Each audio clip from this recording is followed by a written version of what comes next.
केंद्रीय मंत्री चिराग पासवान की जो नियत है बिहार फर्स्ट और बिहारी फर्स्ट को लेकर, आखिर उनकी नियत में वो कितने कामयाब हो पा रहे हैं। चिराग पासवान के विजन का कितना असर पड़ रहा है बिहार में, और साथ ही साथ उनके सबसे बड़े विजन बिहार फर्स्ट और बिहारी फर्स्ट का। नमस्कार, मैं हूं संजीव और आप देख रहे हैं आप तक न्यूज। अगर आप हमारे चैनल पर नए हैं तो चैनल को जरूर सब्सक्राइब कर ले। लोक जनशक्ति पार्टी रामविलास के नेता और केंद्रीय खाद्य प्रसंस्करण उद्योग मंत्री चिराग पासवान का पॉलिटिकल विजन बिहार फर्स्ट और बिहारी फर्स्ट लंबे समय से उनकी पहचान का मुख्य आधार रहा है। यह नारा केवल चुनावी मंचों तक सीमित नहीं रहा है, बल्कि बिहार को विकास की प्राथमिकता देने के वादे से के रूप में भी प्रस्तुत किया जा रहा है। अब केंद्र सरकार में मंत्री की भूमिका निभाते हुए सवाल स्वाभाविक रूप से उठता है कि क्या बिहार फर्स्ट और बिहारी फर्स्ट विजन मंत्रालय की नीतियों और फैसलों में जमीनी स्तर पर दिखाई दे रहा है। कृषि प्रधान राज्य से वैल्यू एडिशन की अगर जोर की ओर बात करें तो बिहार कृषि उत्पादन के मामले में समृद्ध राज्य है, लेकिन लंबे समय तक यहां खाद्य प्रसंस्करण उद्योग का ढांचा कमजोर रहा है। हाल के समय में जो नीतिगत रुझान दिखाई देता है वह इसी कमी को दूर करने की दिशा में एक प्रयास के रूप में देखा जा सकता है। मंत्रालय की इस ओर जाति जो सोच है वो जाति दिख रही है, लेकिन कृषि उपज को कच्चे रूप में राज्य से बाहर भेजने के बजाय उसका प्रसंस्करण बिहार में ही हो, ताकि मूल्य संवर्धन यही हो और किसानों तथा स्थानीय युवाओं को अधिक आर्थिक लाभ मिल सके। यह दिशा बिहार फर्स्ट के आर्थिक अर्थ से मेल खाती है। हालांकि नीतिगत मंशा और जमीनी परिणामों के बीच की दूरी अब भी एक महत्वपूर्ण मुद्दा बनी हुई है। राज्य में छोटे और घरेलू स्तर पर चल रहे खाद्य व्यवसायों को औपचारिक ढांचे से जोड़ने की कोशिश भी सामने आई है। अचार, मसाले, मखाना, सत्तू, आटा और पारंपरिक खाद्य उत्पाद बनाने वाले ग्रामीण उद्यमियों को पंजीकरण, प्रशिक्षण और वित्तीय प्रणाली से जोड़ने की पहले हुई हैं। इससे महिला समूहों और स्वयं सहायता समूहों की भागीदारी बढ़ने के संकेत मिले हैं और कुछ स्थानों पर घरेलू उत्पादन गतिविधियां छोटे व्यवसायों में बदलती दिखती है। फिर भी बड़ी चुनौती बाजार से सीधा जुड़ाव, ब्रांडिंग और नियमित सप्लाई चेन की है।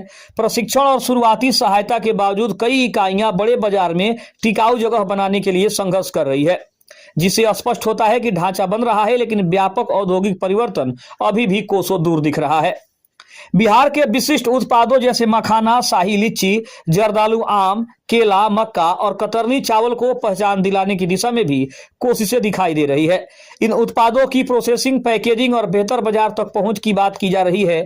विशेष रूप से मखाना को संभावनाशील उत्पाद के रूप में प्रस्तुत किया गया है। हालांकि समीक्षात्मक दृष्टि से देखें तो सवाल यह भी है कि क्या यह प्रयास अभी प्रतीकात्मक और सीमित दायरे तक है, या वास्तव में बड़े पैमाने पर निर्यात और संगठित ब्रांडिंग की मजबूत संरचना विकसित हो रही है। गुणवत्ता प्रमाणन, अंतर्राष्ट्रीय मानकों के अनुरूप पैकेजिंग और स्थिर निर्यात ढांचे के क्षेत्र में अभी काफी काम बाकी माना जा रहा है। निवेश के मोर्चे पर बिहार को खास खाद्य प्रसंस्करण के लिए संभावनाशील राज्य के रूप में प्रस्तुत किया जा रहा है, लेकिन जमीनी स्तर पर बड़े पैमाने पर स्थापित प्रसंस्करण हब की संख्या अभी भी सीमित है। हम बात करें चाहे कोल्ड चेन की, भंडारण और लॉजिस्टिक्स का ढांचा कई जिलों में अभी भी कमजोर है। निजी निवेशक की रुचि की चर्चा जरूरी है, लेकिन व्यापक औद्योगिक निवेश की रफ्तार अभी भी तेज नहीं की जा सकती है। इससे यह संकेत मिलता है कि नीतिगत रुचि मौजूद है, पर उसे मजबूत औद्योगिक संरचना में बदलने की प्रक्रिया अभी शुरुआती या फिर मध्यम चरण में है। कौशल विकास के क्षेत्र में भी खाद्य प्रसंस्करण को नए अवसर के रूप में देखा जा रहा है। इस सेक्टर में गुणवत्ता नियंत्रण, फूड सेफ्टी और आधुनिक पैकेजिंग जैसी विशेषताओं की जरूरत है, और युवाओं को इन क्षेत्रों से जोड़ने की सोच सामने आई है। लेकिन विशेषकृत प्रशिक्षण संस्थानों की सीमित पहुंच और स्थानीय स्तर पर उद्योगों की कम उपलब्धता के कारण प्रशिक्षित युवाओं के लिए पर्याप्त अवसर पैदा होने में भी अभी समय लग सकता है। जब तक उद्योग विस्तार समान गति से नहीं होता, कौशल विकास का प्रभाव भी सीमित रह सकता है। अगर बिहारी फर्स्ट की बात करें तो बिहारी फर्स्ट के सामाजिक अर्थ को देखें तो सबसे बड़ा पैमाना ग्रामीण परिवारों की आय और रोजगार है। स्थानीय स्तर पर प्रसंस्करण इकाइयां बढ़ने से किसानों को बेहतर मूल्य मिलने और ग्रामीण क्षेत्रों में गैर कृषि रोजगार बढ़ने की उम्मीद की जाती है।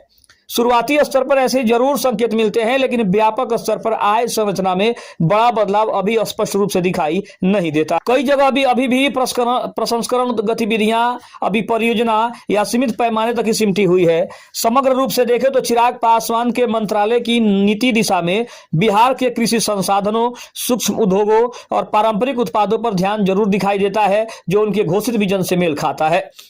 लेकिन किसी भी विजन की सफलता केवल केंद्रीय नीतियों पर निर्भर नहीं करती, बल्कि राज्य स्तर पर उसकी राजनीतिक और प्रशासनिक क्षमता भी काफी ज्यादा मायने रखती है। इसी संदर्भ में बिहार में लोजपा रामविलास की राजनीतिक स्थिति भी काफी उल्लेखनीय है। राज्य विधानसभा में पार्टी के 19 विधायक है और वह सत्तारूढ़ गठबंधन का हिस्सा है।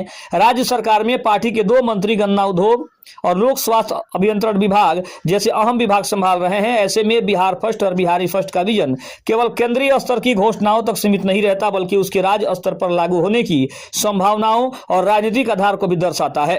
फिर भी इस राजनीतिक उपस्थिति के बावजूद जमीनी स्तर पर बड़े पैमाने पर औद्योगिक बदलाव की रफ्तार अभी मध्यम ही मानी जा रही है।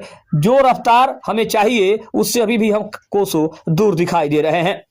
बिहार फर्स्ट नीतियों की दिशा और फोकस में झलकता है, लेकिन बिहारी फर्स्ट का वास्तविक अर्थ व्यापक रोजगार, स्थिर आय वृद्धि और मजबूत प्रसंस्करण उद्योग अभी आंशिक रूप से ही साकार होता दिख रहा है। यह दौर एक शुरुआत का संकेत देता है जहां बिहार को खाद्य प्रसंस्करण के नक्शे पर अधिक प्रमुखता दिलाने की कोशिश हो रही है, लेकिन इस विजन की असली परीक्षा आने वाले वर्षों में होगी, जब यह साफ होगा कि नीतिगत प्राथमिकताएं कितनी तेजी और प्रभावी ढंग से जमीनी उद्योग, रोजगार और आर्थिक बदलाव में बदल पाती है। खबर आपको कैसी लगी कमेंट में जरूर बताइएगा। तब तक के लिए धन्यवाद। जय हिंद, जय भारत।